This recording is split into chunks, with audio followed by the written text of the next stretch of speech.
అందరికీ నమస్తే. ఆంధ్రప్రభకి స్వాగతం. నేను మీ సంతోషి. ప్రస్తుతం మనతో సీనియర్ ఫిలిం జర్నలిస్ట్ అయినటువంటి నారాయణ రాజ్ సార్ ఉన్నారు. నమస్తే సార్. నమస్తే అమ్మ. సార్, చిరు ఫ్యాన్స్కి గుడ్ న్యూస్ చెప్పారని చెప్పేసి వార్తలు అయితే వస్తున్నాయి. విశ్వాంబర రిలీజ్ డేట్ ఫిక్స్ అయిందని అంటున్నారు. దీనిపైన నిజం ఎంత ఉంది? నిజంగానే ఫిక్స్ అయిందా డేట్? విశ్వంబర సినిమాకు రిలీజ్ డేట్ కన్ఫర్మ్ అయితే మాత్రం అది నిజంగా అభిమానులకు ఒక సంతోషకరమైన వార్తే. యాక్చువల్గా మనం గతంలోనే చెప్పుకున్నట్టు ఆ సినిమా సంక్రాంతికి రావాల్సింది ఉండే, కానీ గేమ్ చేంజర్ కోసం కొంత అడ్జస్ట్మెంట్లో భాగంగా ఆ సినిమా కొంత వెనక్కి వెళ్ళింది అనేది ఇది బహిరంగ విషయమే.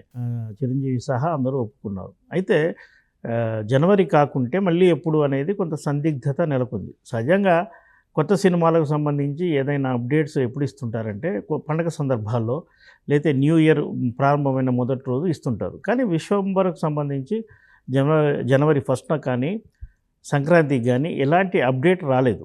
దాంతో అభిమానులకు ఈ సినిమా ఎప్పుడు, ఎందుకంటే సంక్రాంతికి సిద్ధం అనుకున్న సినిమా పూర్తి స్థాయిలో విడుదలకు రెడీ అయి ఉంది. అంటే రెడీ అయిన సినిమాను ప్రేక్షకుల ముందుకు తీసుకురావడానికి సరైన తేదీ కావాలి. సంక్రాంతి సినిమాలు మిగతా 3 సినిమాలు వచ్చి అవి సక్సెస్ కావడంతో ఇది ఫిబ్రవరి కాకుండా మార్చిలో లేదా ఏప్రిల్లో వెళ్తుంది విశ్వంబర అనేది ఒక టాక్ స్ప్రెడ్ అయింది. తాజాగా ఏంటంటే మే అనుకూలమైన తేదీగా మంత్గా భావిస్తున్నట్టు తెలిసింది.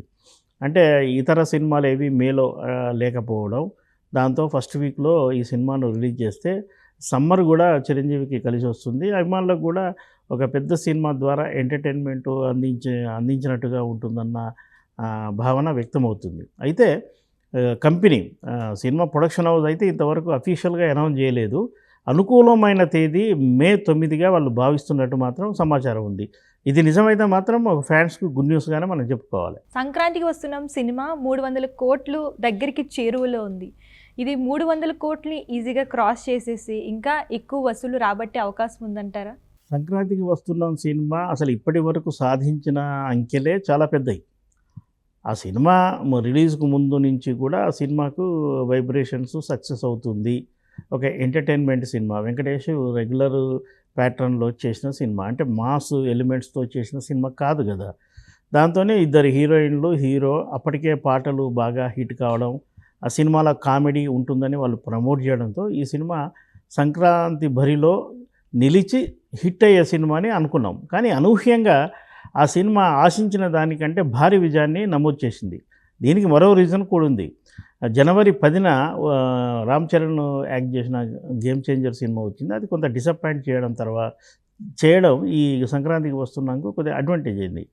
డాకు మహారాజు పూర్తి మాస్ సినిమా, అది కూడా సూపర్ హిట్ అయినప్పటికీ సంక్రాంతికి వస్తున్నాం అనే సినిమాను కుటుంబ ప్రేక్షకులు చూసేందుకు థియేటర్లకు తరలి వచ్చారు.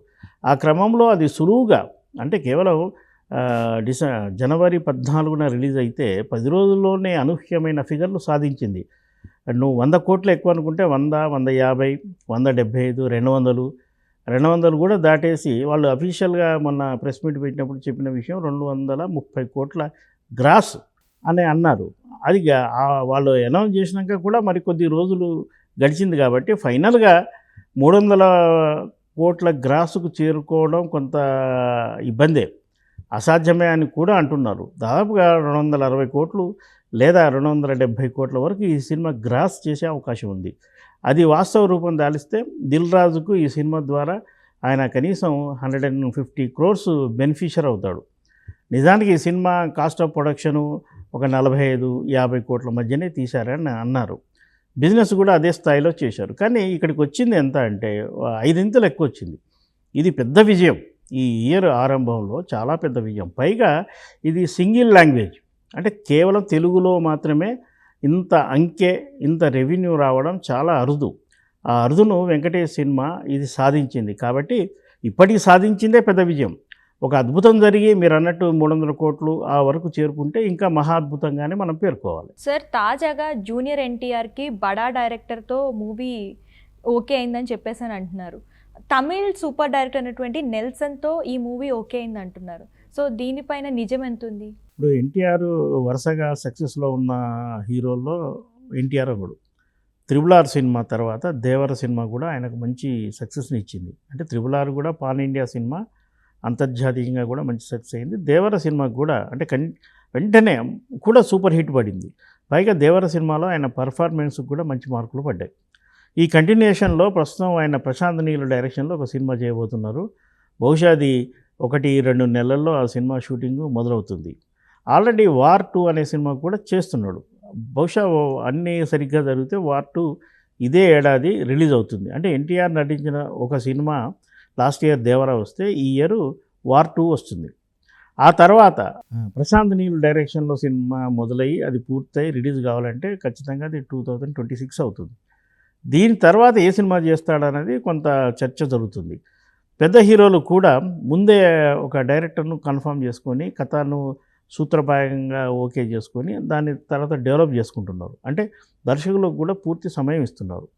ఈ క్రమంలో ఎన్టీఆర్కు తమిళ డైరెక్టర్లతో చేయాలనే భావన ఉంది. ఆయన కూడా కొన్ని సందర్భాల్లో చెప్పారు. మీరు చెప్పినట్టుగా జైలర్ 2 డైరెక్టర్ నెల్సన్ దిలీప్తోని ఒక సినిమా చేసే ఆలోచనలో ఉన్నారని మనకు కూడా సమాచారం ఉంది. అసలు నెల్సన్ కెరీర్లో మనకు డాక్టర్ అనే సినిమా శివకార్తికేయన్తో చేశాడు. అది అద్భుతమైన కాన్సెప్టు, చాలా గొప్పగా ఉంటుంది సినిమా. ఆ సినిమాతోనే ఆయన వెలుగులోకి వచ్చాడు. అంతకుముందు సినిమాలు చేసినప్పటికీ ఈ సినిమాతో వెలుగులోకి వచ్చాడు. ఆ తర్వాత విజయ్తోనే ఒక బీస్ట్ అనే ఒక సినిమా చేశాడు. అది ఒక తెలుగు ఇలాంటి ప్రాంతాల్లో ఆడకున్నప్పటికీ తమిళ్లో మంచి విజయం సాధించింది. ఆ తర్వాత రజనీకాంత్ జైలర్ సినిమా, అంటే ఒక మాస్ హీరో దిలీప్ అది విజయ్ని, ఇటు స్టార్ హీరో రజనీకాంత్ని ఇద్దరిని చాలా బాగా హ్యాండిల్ చేశాడు. రజనీకాంత్కు ఆ వయసులో అంత పెద్ద హిట్ రావడం ఆయన కెరీర్ బిగ్గెస్ట్ హిట్ అది. రజనీకాంత్ రెగ్యులర్గా చేసే పాత్రలకు భిన్నంగా ఆయనను చూపించి సక్సెస్ అయ్యాడు. అందుకే అతని పేరు మారుమవుతుంది. ఇప్పుడు జైలర్ 2 కూడా చేస్తున్నాడు. బహుశా అది సెట్స్ మీదకి వెళ్ళాలి. ఆ సినిమా పూర్తయి జనాలకి రావడానికి 1 year పడుతుంది. అంటే వీళ్ళిద్దరి కాంబినేషన్లో జైలర్ అంతా ఎక్స్పెక్ట్ చేయొచ్చా సార్? అయితే ఇప్పుడు ఎన్టీఆర్ నెల్సన్ సినిమా ఖరారైతే ఇప్పుడు రజనీకాంత్ అంటే చాలా సీనియర్ మోస్ట్ హీరో, అలాంటి క్యారెక్టర్ మనం ఎక్స్పెక్ట్ చేయలేం. కానీ బీస్టుల విజయ్ని ఒక కొత్త కాన్సెప్ట్లో చూపెట్టాడు. అంతకుముందు డాక్టర్ అనే సినిమాలో చూపెట్టాడు. అలాగే ఎన్టీఆర్కున్న ఇమేజ్, ఎన్టీఆర్కున్న ఫాలోయింగు, ఎన్టీఆర్కున్న ప్రీవియస్ హిట్స్ RRR కావచ్చు, దేవర కావచ్చు, రేపు ప్రశాంత్ నీల్ సినిమా కావచ్చు, వార్ 2 కావచ్చు, వీటన్నింటినీ దృష్టిలో పెట్టుకొని వాళ్ళు కథను సిద్ధం చేసుకొని ఎన్టీఆర్ను కొంత సంథింగ్ స్పెషల్ అనే విధంగానే వాళ్ళు ప్రజెంట్ చేస్తారు. కాంబినేషన్ వర్కౌట్ అయితే మాత్రం అది మంచి సినిమా అవుతుంది, పెద్ద సినిమా అవుతుంది. దాన్ని కూడా అభిమానులు ఇలాంటి వైవిధ్యమైన క్యారెక్టర్లు మా హీరో చేయాలన్నది ఉద్దేశంతో వాళ్ళు కూడా ఉన్నారు. ఎన్టీఆర్ కోసం ఇతర డైరెక్టర్లు కూడా కథలు సిద్ధం చేస్తున్నారనడానికి ఈ తాజా నెల్సన్ వార్త కూడా ఉదాహరణ. అయితే ఆయన మరి ఇది అఫీషియల్గా కన్ఫర్మ్ అయితే మాత్రం ఇది ఒక సక్సెస్ఫుల్ న్యూస్గానే మనం చెప్పుకోవచ్చు. సార్, మీ అనుభవాన్ని మాతో పంచుకునేందుకు చాలా థ్యాంక్స్. థ్యాంక్స్. సార్, మీ అనుభవాన్ని మాతో పంచుకునేందుకు చాలా థ్యాంక్స్.